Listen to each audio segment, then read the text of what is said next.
মহানায়ক উত্তম কুমারের একমাত্র পুত্র সন্তান হলেন গৌতম চট্টোপাধ্যায়। এই গৌতম যখন বিবাহের উপযুক্ত হল, তখন উত্তম কুমার নিজে বৌমাকে পছন্দ করেছিলেন, নাম সুমনা চট্টোপাধ্যায়। পরে অবশ্য গৌতম দ্বিতীয়বার বিবাহ করেছিলেন গান্ধর্ব মতে মহুয়া চট্টোপাধ্যায়কে।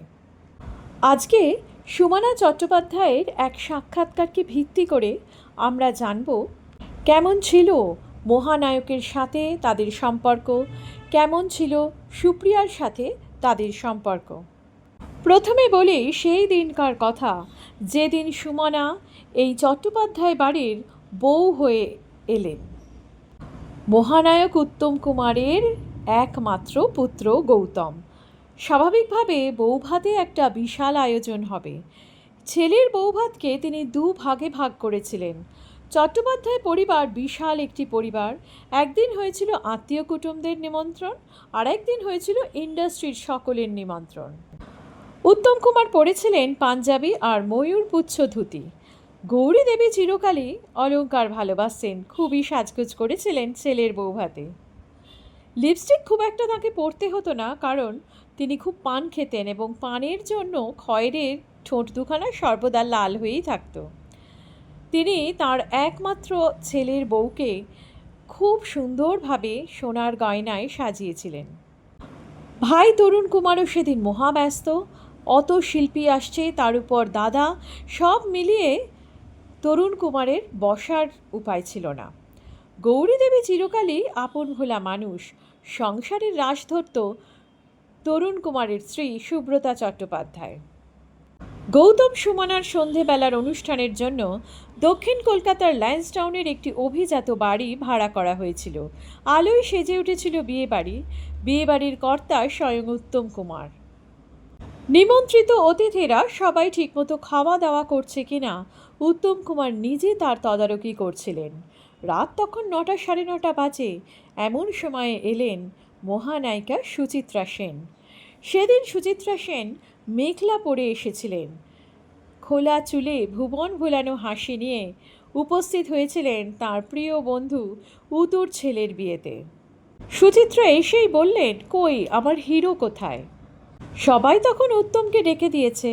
রমা আসার খবর পৌঁছতেই ছুটে এলেন উত্তম। ঠিক যেন হারানো সুর ছবির হিরোর মতোই সেদিনকে শ্বশুর উত্তম ছুটে এলেন, আর উত্তমকে দেখেই সুচিত্রা দুহাত তুলে এগিয়ে গেলেন উত্তমের দিকে, আর উত্তমও এগিয়ে এলেন। নতুন বউ এবং এক ঘর আত্মীয় স্বজন সকলের সামনে উত্তম সুচিত্রা দুজনে দুজনকে জড়িয়ে ধরলেন, ঠিক যেভাবে বাংলার দর্শকরা ছবিতে তাদের দেখতে অভ্যস্ত। বৌমার পাশে তখন দাঁড়িয়েছিলেন গৌরী দেবী। উত্তম সুচিত্রাকে দেখে গৌরী দেবীও হাসতে শুরু করলেন। বৌমা সুমনাকে উপহার দিয়ে তার হাত ধরে সুচিত্রা বলেছিলেন, শ্বশুর মশাইকে শক্ত করে ধরে রেখো।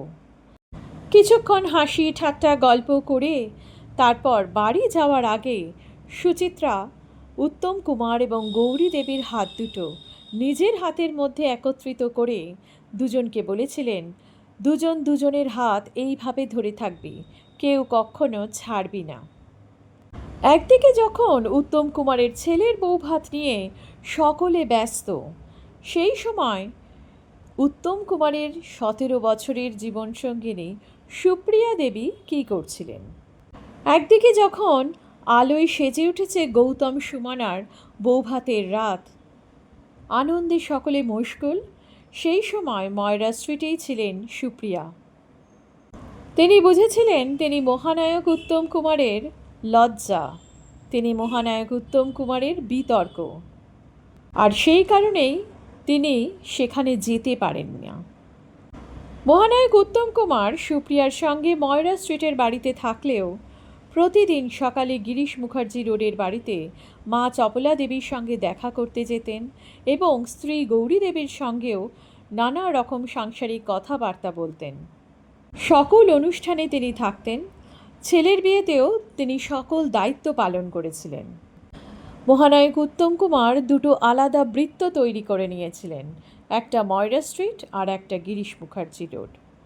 আজীবনকাল দুটো বাড়িতে তার দায়িত্ব পালন করে গেছেন, কিন্তু তবুও কোনো একটা স্থানে তিনি হয়তো শান্তি পেতেন না। তবে বিয়ের কিছুদিন পরে গৌরী দেবীর সিদ্ধান্ত ছিল তিনি প্রথমবার উত্তম সুপ্রিয়ার সংসারে নিয়ে যান সুমনাকে। গৌরী দেবী সুপ্রিয়াকে নতুন বৌমা দেখাতে নিয়ে গিয়েছিলেন। নতুন বউয়ের মুখ দেখে সুপ্রিয়া একটা গিনি আর শাড়ি দিয়েছিলেন। সুমনা দেবী সাক্ষাৎকারে জানিয়েছেন একটা ভয় কাজ করত সুপ্রিয়া দেবীকে ঘিরে। সমাজে তো কম কথা হতো না উত্তম সুপ্রিয়াকে নিয়ে, তাই তিনি বেশ ভয়ে ভয়েই থাকতেন সুপ্রিয়ার দিকে। অন্যদিকে তিনি উত্তম কুমারকে বাবি বলেই ডাকতেন, কিন্তু ভয়টা পেতেন। প্রথম তাঁর বেশ ভয় ছিল, কারণ যাকে পর্দায় দেখতেন সেই রোম্যান্টিক হিরো তাঁর সামনে তার শ্বশুর, তিনি সেটা ভেবেই একটা ভয় পেতেন, বেশ নার্ভাস হয়ে থাকতেন।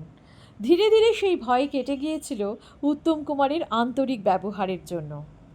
গৌরী দেবী তাকে মেয়ের মতো ভালোবাসতেন।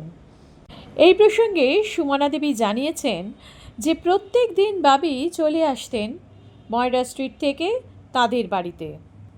এই প্রতিদিন বাড়িতে আসাটা সুপ্রিয়া দেবী হয়তো পছন্দ করতেন না, বেশ চেঁচামেচি করতেন। একবার এক জন্মদিনে উত্তম কুমার এসেছিলেন, কিন্তু সুপ্রিয়া দেবী এসে এতটাই অশান্তি করেছিলেন যে উত্তম কুমার বাধ্য হয়েছিলেন সেখান থেকে চলে যাওয়ার জন্য। যখন ঠিক করতেন সারাদিন গিরিশ মুখার্জি রোডের বাড়িতে থাকবেন, তখন উত্তম কুমার এসে বাড়ির টেলিফোনের তারগুলো খুলে দিতেন, কারণ ফোনের জ্বালাতন। সুপ্রিয়া খুবই ফোন করতেন এবং ফোন করতেন এত বেশি যে উত্তম কুমার এই বাড়িতে এসে সব ফোনের তারগুলোকে খুলে রেখে দিতেন। শান্তির খোঁজে তিনি এই কাণ্ডটি করতেন। উত্তম কুমারের মা চপলা দেবীকে সুপ্রিয়া মা বলেই ডাকতেন এবং মাঝে মাঝেই ফোন করে রান্না কেমনভাবে করবেন তা জানতেন।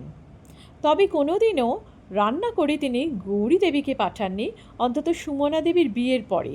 বিয়ের আগে কি হয়েছে তা তিনি জানেন না।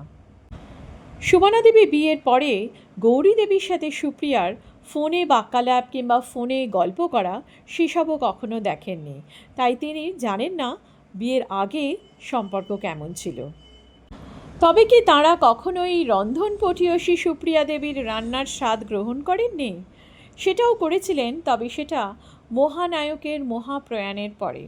মহানায়ক উত্তম কুমারের মৃত্যুর পরে এবং তারপর কিছুদিন পরেই গৌরী দেবীর মৃত্যু হয়। সেই সময় সুপ্রিয়া কন্যা সোমা কেস করে সম্পত্তির অংশীদার হওয়ার জন্য। একটা নির্দিষ্ট সম্পত্তি নিয়ে দুই পক্ষের বিবাদ ঘটে। অবশেষে প্রায় 9 বছর পরে সেই মামলার মীমাংসা হয়, যে মামলাতে হেরে যায় সুপ্রিয়া কন্যা সোমা। তারপর সুপ্রিয়া দেবী নিজেই গৌতমের সাথে যোগাযোগ করেন এবং ততদিনে সম্পর্কের তিক্ততা অংশটি সরে যায়। সুপ্রিয়া দেবী নিমন্ত্রণ করে গৌতমকে সপরিবারে। তখন তারা রন্ধনপটীয়সী সুপ্রিয়া অর্থাৎ বেনু আন্টির রান্নার স্বাদ গ্রহণ করেছে। গৌতমের পুত্র গৌরব সুপ্রিয়াকে আন্টি দিদু বলে ডাকতেন। গৌরব যখন দুর্গা সিরিয়ালে অভিনয় করছেন সেটা দেখে সুপ্রিয়া প্রশংসা করেছিলেন। সুপ্রিয়ার ছোট নাতি শন গৌরবের সহকর্মী ইন্ডাস্ট্রিতে। গড়ে উঠেছে দুজনের সৌজন্যমূলক বন্ধুত্ব। মহানায়ক উত্তম কুমার হয়তো কোনো একটা জায়গায় সকলকে নিয়ে একসাথে বাঁচতে চেয়েছিলেন, যেটা তখন সম্ভবপর হয়নি। এসেছে প্রচুর ঝড়ঝাপটা, বিবাদ। তবে উত্তর প্রজন্ম একই সূত্রে রয়ে গেছে, যা অবশ্যই প্রশংসনীয়।